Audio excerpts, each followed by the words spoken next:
Welcome again, everybody. So in this video we are going to talk about the Newton's third law of motion, which simply states that in every action there is equal and opposite reaction. Now this law again is very straightforward. I wonder where my grandparents saw when Newton was inventing this theory, this law of motion. They say in every action there is equal and opposite reaction. Simply, I want you to close your eyes and restate this statement. In every action, there is equal and opposite reaction. Say maybe I want you to understand this law. For instance, maybe you punch a wall, right? You punch a wall. If you punch a wall with much force, you will feel much pain compared to if you punch it with less force. Why?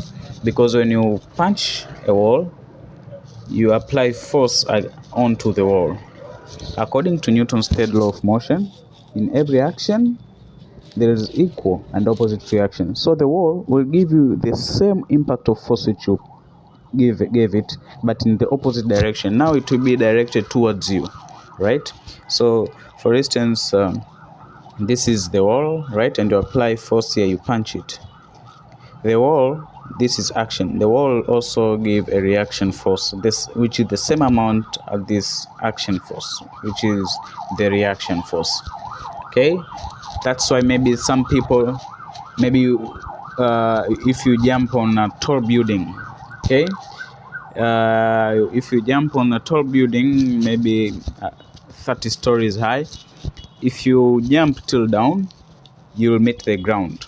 You will apply a lot of force to the ground, and that reaction force will the ground will exert a reaction force towards you, the same amount of force which you impacted it.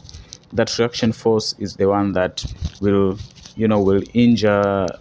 make you get injured, or maybe even make you go. So this law is very fundamental, and you have to understand it, that in every action there is equal and opposite reaction. It's very important, and you have to understand it, visualize it when you go into solving questions. Thank you very much. Make sure to subscribe to my channel. See you in the next video.